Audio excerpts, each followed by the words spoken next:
For a long time, people treated electricity like a background system, always there, always available, always expandable, a utility, not a constraint. That was the assumption. If demand rose, the grid would adjust. If a new industry expanded, power would eventually follow. If the economy grew, electricity would grow with it. But that assumption is getting weaker, because electricity is no longer just supporting the economy. It is starting to limit it. AI needs power.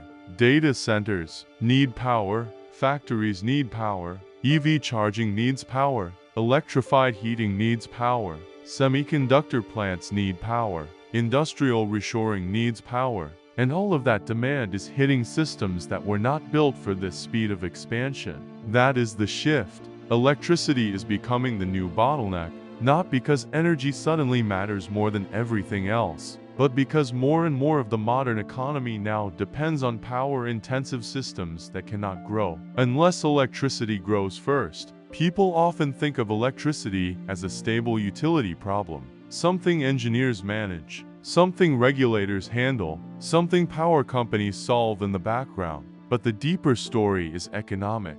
Electricity is not just a service, it is a capacity system. And when many sectors begin demanding more capacity at the same time, the system starts becoming a choke point. That matters because bottlenecks do not have to be dramatic to be economically important. They do not need to look like crisis. They can look like delayed projects, slower expansion, higher costs, waiting lists, grid connection delays, substation shortages, or regions that simply cannot support new demand fast enough.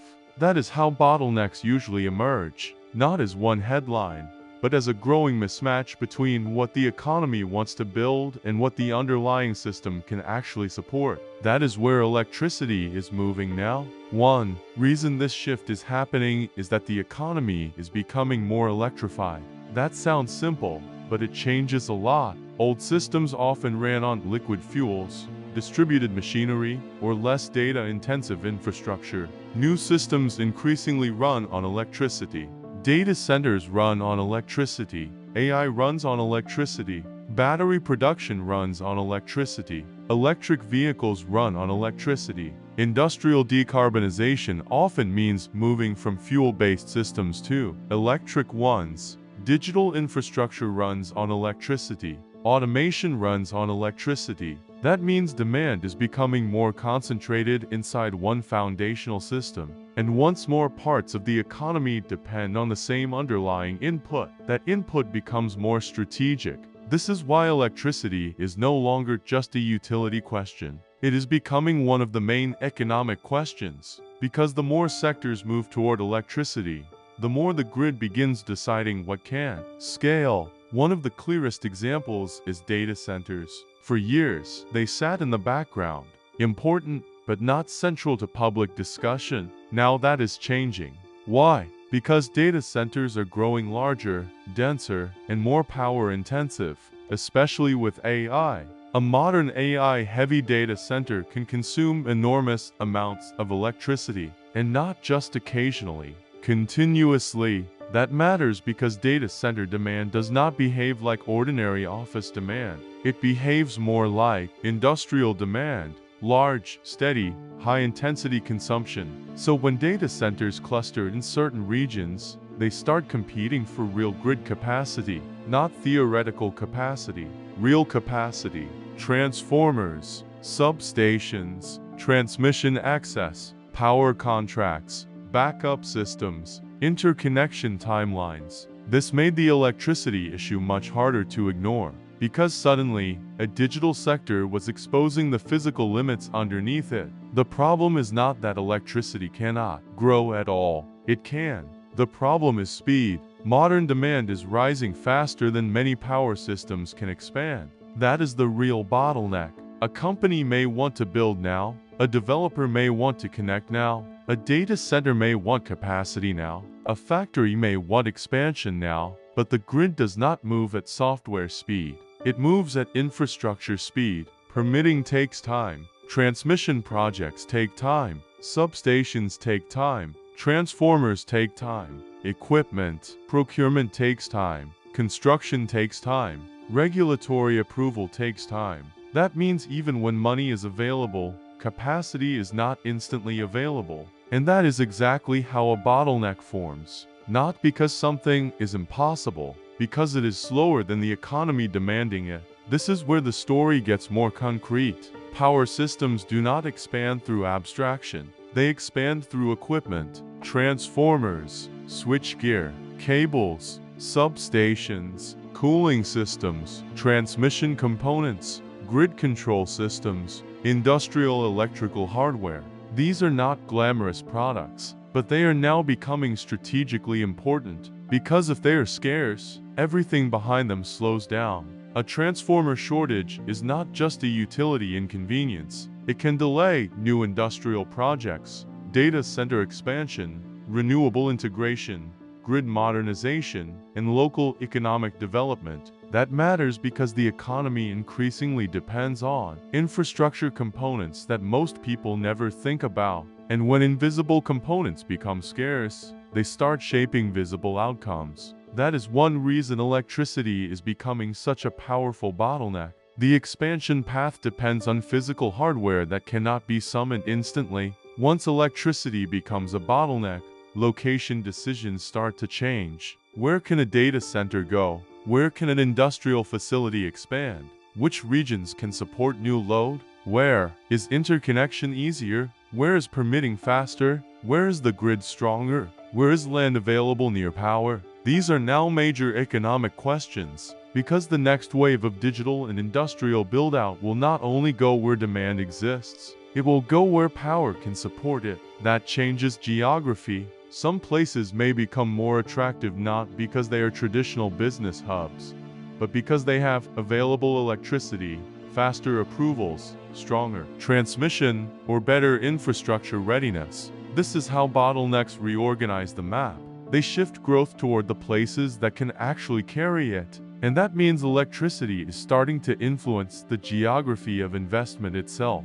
For a long time, capital and talent were seen as the main strategic advantages. Now, energy abundance is moving up the list, because if a region or country has cheap, reliable, expandable electricity, it becomes more attractive to the kinds of industries that now matter most. AI infrastructure, advanced manufacturing, semiconductors, battery production, cloud expansion, industrial electrification, future mobility systems. That means electricity is not only a cost issue, it is becoming a competitiveness issue. A place with abundant power may attract capital. A place with constrained power may lose projects. That is a huge shift, because it means industrial advantage is moving closer to energy system advantage again. Not in the old fossil-heavy way exactly, but in a new electrified way. And that has serious consequences for which regions win the next build-out cycle. Another reason the bottleneck is growing is that the grid is being asked to absorb many transitions simultaneously.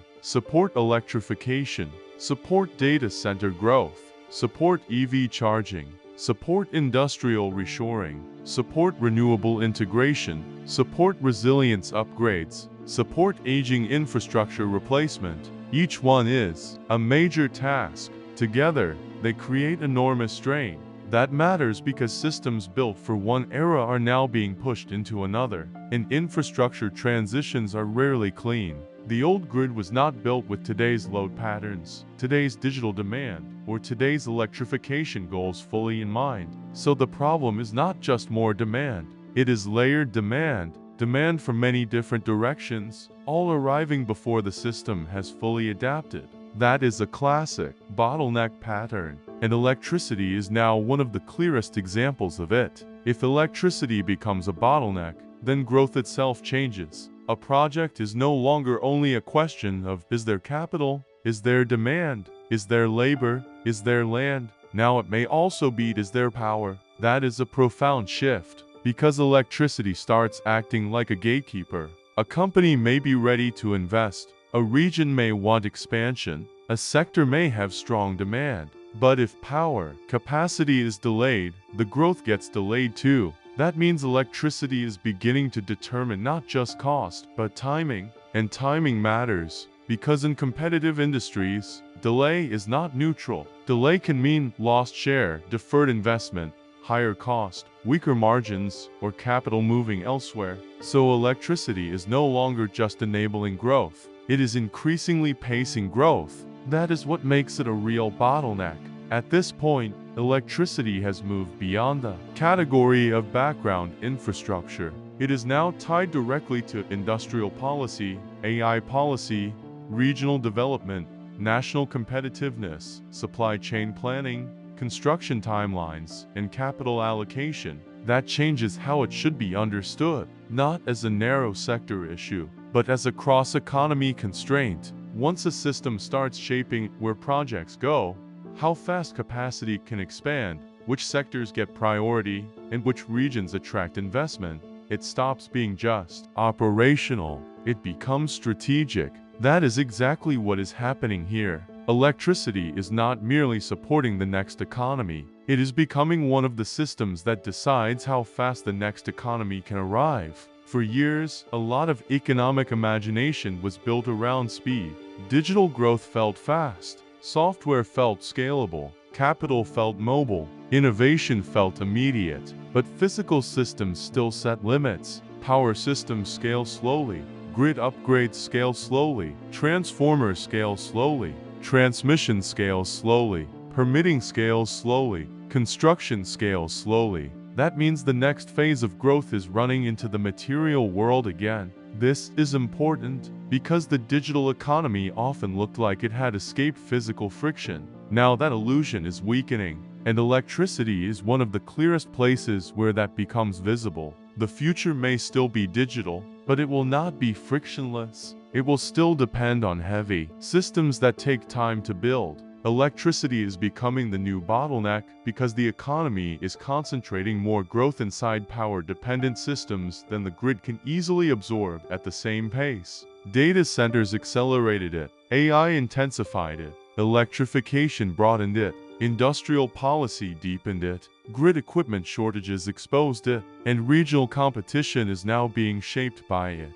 That is the deeper pattern. The economy is not just asking for more power, it is asking for faster power build-out than many systems were designed to deliver. And when speed becomes the problem, capacity becomes power. That is why electricity matters so much now. It is no longer only what keeps the lights on. It is increasingly what decides what gets built next. For a long time, electricity felt invisible, reliable, background, expandable, assumed. Now it feels different. Now it looks like queue times, transformer shortages, connection delays, regional competition, capital waiting on infrastructure, and growth moving only where capacity allows. That is why electricity is becoming the new bottleneck. Not because the modern economy is running out of ideas, but because more and more of those ideas need a physical system that cannot move as fast as demand wants it to. And in the years ahead, the places that solve that gap best may end up shaping far more than their own power supply. They may shape the next map of economic growth itself.